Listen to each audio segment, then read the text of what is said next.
नमस्कार, आपके साथ मैं हूं सबीना तामंग देशमुख। देश और दुनिया की हर बड़ी जरूरी खबर पर फटाफट अंदाज में पूरी अपडेट के साथ हाजिर हैं। शुरुआत करते हैं 8 मिनट में 80 खबरों की।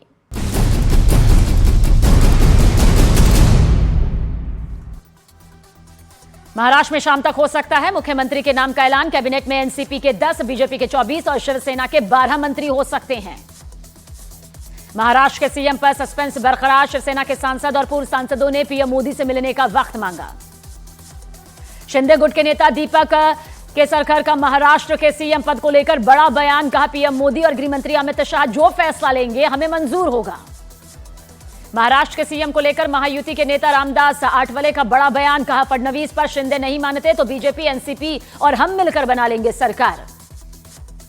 महाराष्ट्र में एकनाथ शिंदे ने सीएम पद से दिया इस्तीफा। राज्यपाल को सौंपा अपना इस्तीफा। नई सरकार बनने तक कार्यवाहक सीएम बने रहेंगे शिंदे। संसद के शीतकालीन सत्र से पहले पीएम मोदी का विपक्ष पर वार। पीएम मोदी बोले, विपक्ष को लोगों की समस्याओं से कोई लेना देना नहीं, उनका मकसद सिर्फ हंगामा करना।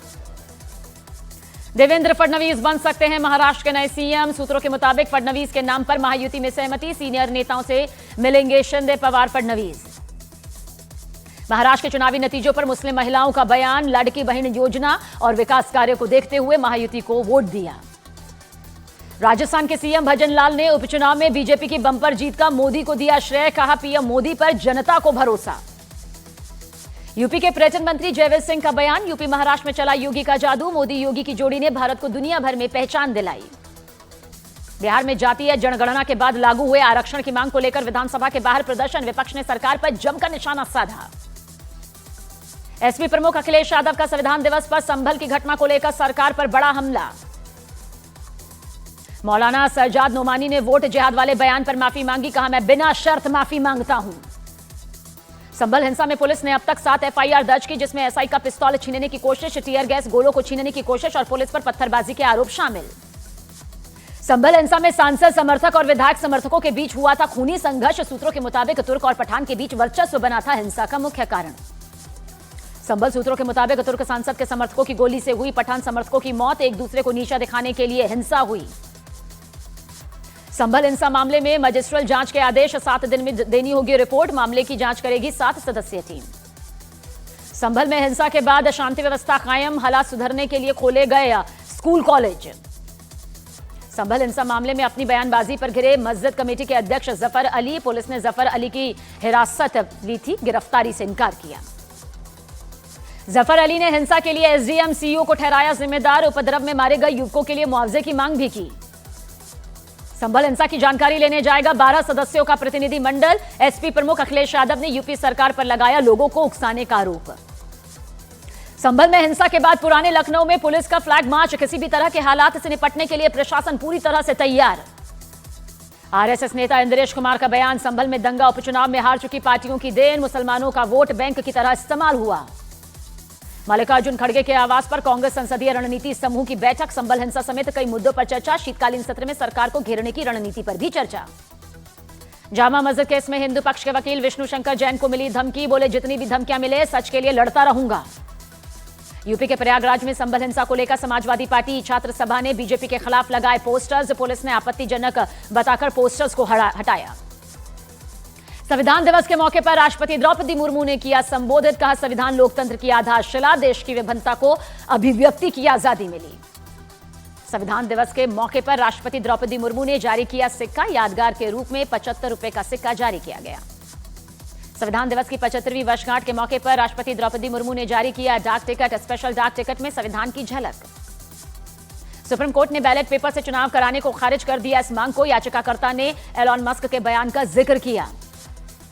26/11 की बरसी पर सीएम एकनाथ शिंदे, देवेंद्र फडणवीस और अजीत पवार ने दी श्रद्धांजलि। शहीद पुलिसकर्मियों के स्मारक पर पुष्प अर्पित कर सलामी दी।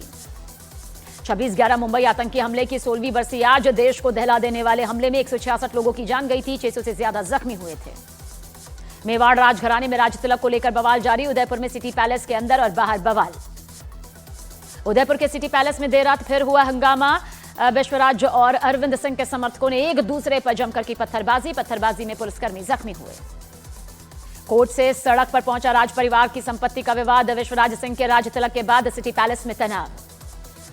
रश्मि शुक्ला फिर बनी महाराष्ट्र की डीजीपी। विधानसभा चुनाव से पहले केंद्रीय चुनाव आयोग के आदेश पर हटाया गया था।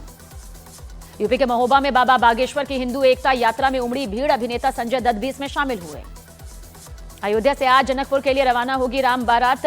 6 दिसंबर को भगवान राम माता सीता का विवाह होगा। 9 दिसंबर को वापस आएगी बारात। वाराणसी में रामकथा में शामिल हुए सीएम योगी। बोले रामकथा से राष्ट्र धर्म को मजबूती मिलती है। यूपी के झांसी में बाबा बागेश्वर धीरेन्द्र शास्त्री पर पदयात्रा के दौरान फेंका गया मोबाइल फोन। सामने आई तस्वीरें। प्रयागराज में महाकुंभ मेले से पहले कुंभ कॉन्क्लेव का आयोजन। केरल के राज्यपाल आरिफ मोहम्मद खान ने किया उद्घाटन। 13 जनवरी से महाकुंभ की शुरुआत। हरिद्वार के उत्तराखंड संस्कृत विश्वविद्यालय में मुस्लिम छात्राओं के बुर्का हिजाब पहनने पर विवाद। कुछ संतों ने जताई आपत्ति। यूनिवर्सिटी प्रशासन ने आरोपों का खंडन किया। यूपी के कानपुर का ऐतिहासिक 150 साल पुराने पुल का बड़ा हिस्सा गिर गया। पुल की जर्जर हालत की वजह से 2 साल पहले रोका गया था यातायात। राजस्थान के कोटा में इस्लामिक संस्था को जमीन आवंटित करने पर विवाद। हिंदू संगठनों का आवंटन रद्द करने की मांग को लेकर प्रदर्शन सामने आया। दिल्ली में फिर बेहद खतरनाक हुई हवा। कई इलाकों में AQI 400 के पार हुआ। आसमान में छाई धुंध। पंजाब सरकार के खिलाफ किसानों का विरोध प्रदर्शन। मांगों को लेकर भूख हड़ताल पर बैठे किसान नेता जगजीत सिंह। यूपी में अपराध से जुटाई गई संपत्ति कुर्क कर पीड़ितों में बांटने के आदेश। कुर्क की गई संपत्ति का 14 दिनों में जवाब नहीं मिलने पर जमीन की नीलामी भी की जा सकती है। ग्रेटर नोएडा में फर्नीचर फैक्ट्री में लगी भीषण आग। हादसे में 3 कर्मचारियों की जान चली गई। फायर ब्रिगेड ने आग पर काबू पाया। नीतीश कटारा हत्याकांड में सीबीआई ने सुप्रीम कोर्ट और इलाहाबाद हाईकोर्ट के 9 वकीलों के खिलाफ भी दर्ज किया केस। हत्याकांड के गवाह के खिलाफ साजिश रचने के आरोप में दर्ज FIR।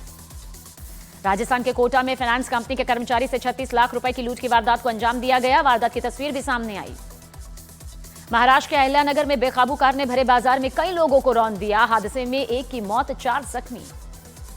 बिहार के दानापुर में नाबालिग की हत्या के बाद फुलवारी शरीफ में आगजनी। लापता नाबालिग का शव मिलने के बाद लोगों का गुस्सा भड़का। मध्य प्रदेश के मुरैना में तेज धमाके में ढहे 3 मकान। 2 महिलाओं की मौत, 5 जख्मी। यूपी के एटा में जमीन विवाद को लेकर समुदाय विशेष के लोगों ने किया पथराव। 2 आरोपी गिरफ्तार। इलाके में पुलिस का फ्लैग मार्च। यूट्यूबर दीपक कलाल का फ्लाइट में पैसेंजर से मारपीट का वीडियो वायरल। दीपक कलाल पर पैसेंजर को पीटने का आरोप। यूपी के हाथरस में दबंगों ने मां बेटी को घर से घसीटकर पीटा। सामने आया पिटाई का वीडियो। पुलिस आरोपियों की तलाश में जुटी। बिहार के भागलपुर में जेवरात की दुकान में सेंध लगाकर करीब 3 करोड़ की चोरी। वारदात का CCTV फुटेज सामने आया। यूपी के बरेली में 25,000 का इनामी बदमाश गिरफ्तार। 2 अफीम तस्कर भी धर दबोचे गए। यूपी के कौशाम्बी में नाबालिग को अगवा कर रेप की वारदात को अंजाम दिया गया। आरोपी की तलाश में पुलिस तेजी से जुटी। यूपी के मेरठ में हथियारों की तस्करी में शामिल दारोगा के बेटे को STF ने अरेस्ट किया। 13 बंदूक और 700 कारतूस भी बरामद। हरियाणा के यमुनानगर में ज्वेलरी शॉप में लूटपाट के बाद बदमाशों ने ज्वेलर को गोली मार दी। वारदात को अंजाम देकर आरोपी फरार हो गए। छत्तीसगढ़ के दुर्ग में प्रेमिका की ब्लैकमेलिंग से परेशान होकर युवक ने सुसाइड कर लिया। रेलवे स्टेशन से शव बरामद। पुलिस जांच में जुटी। मुजफ्फरनगर में शादी के दौरान दुल्हन पर युवक ने किया चाकू से हमला करने वाला युवक लड़की का रिश्तेदार। पीड़ित गंभीर हालत में अस्पताल में भर्ती। हरिद्वार में घरेलू झगड़े में एक व्यक्ति ने पत्नी और सास की गोली मारकर हत्या कर दी। वारदात को अंजाम देने के बाद खुदकुशी की। गुजरात के गोधरा में नाबालिग से रेप और हत्या के मामले में 3 आरोपी गिरफ्तार। आरोपियों को 4 दिन की न्यायिक हिरासत में लिया गया। हरियाणा के सोनीपत में मनी लॉन्ड्रिंग का फर्जी केस दिखाकर रिटायर्ड अफसर को डिजिटल अरेस्ट किया गया। साइबर अपराधियों ने पीड़ित से ठग लिए 1 करोड़ 78 लाख रुपए। लॉरेंस बिश्नोई और रोहित गोदारा गैंग से जुड़े 4 शातिर बदमाश गिरफ्तार। जयपुर के व्यापारी से मांगी थी फिरौती। आरोपियों से कई हथियार भी बरामद। छत्तीसगढ़ के जशपुर से बाइक चोर गैंग गिरफ्तार। बाइक चोरी करके किराए पर देते थे ये बदमाश। बांग्लादेश की चिटगांव कोर्ट से महंत चिन्मय दास को नहीं मिली जमानत। राजद्रोह के आरोप में हुई थी गिरफ्तारी। ढाका में चिन्मय कृष्ण दास की गिरफ्तारी का विरोध कर रहे अल्पसंख्यक हिंदुओं पर हमला। हाथों में तलवार लेकर लोगों ने प्रदर्शनकारियों पर यह हमला किया। इस्कॉन ने बांग्लादेश में महंत चिन्मय कृष्ण दास की रिहाई को लेकर भारत सरकार से हस्तक्षेप की अपील की है। बांग्लादेश में लगातार जारी है हिंदुओं पर हमले। बांग्लादेश में हिंदू प्रदर्शनकारियों पर हमला। हथियारों से लैस भीड़ का अटैक। 20 लोग जख्मी, 3 की हालत गंभीर। बांग्लादेश में इस्कॉन के चिन्मय कृष्ण दास प्रभु की गिरफ्तारी के विरोध में प्रदर्शन कर रहे हिंदू समुदाय के लोग। पुलिस ने चिन्मय दास प्रभु को ढाका एयरपोर्ट से अरेस्ट किया। बांग्लादेश में हिंदुओं का विरोध प्रदर्शन जारी। बीजेपी नेता शुभेंदु अधिकारी ने कहा बांग्लादेश की डिटेक्टिव ब्रांच ने चिन्मय कृष्ण दास प्रभु को अगवा किया। पाकिस्तान सरकार ने हिंसक प्रदर्शन रोकने के लिए PTI समर्थकों को देखते ही गोली मारने के आदेश दिए। पाकिस्तान के कई प्रांतों में इस वक्त हिंसक प्रदर्शन जारी। पाकिस्तान के इस्लामाबाद में इमरान खान के समर्थकों का रेंजर्स, पुलिस और मीडिया वाहनों पर पथराव। मुख्यमंत्री अली अमीन खान भी रहे मौजूद। पाकिस्तान में बवाल जारी। इमरान खान के 4000 से ज्यादा समर्थकों को हिरासत में लिया गया। इस्लामाबाद में आज भी सभी शैक्षणिक संस्थान बंद। पाकिस्तान में इमरान समर्थकों के प्रदर्शन और हिंसा को देखते हुए अफगानिस्तान का बड़ा फैसला, इस्लामाबाद में बंद किया दूतावास। लेबनान में अब नहीं बरसेगी आसमानी मौत। लेबनान में रुक जाएंगे इजरायल के हमले। इजरायल हिजबुल्लाह के बीच सीज फायर को लेकर समझौता, अमेरिका ने निकाला रास्ता। इजरायल ने गाजा के जबालिया पर किया जबरदस्त हमला। हमास का कमांडर अहमद अब्द अल हलीम मारा गया।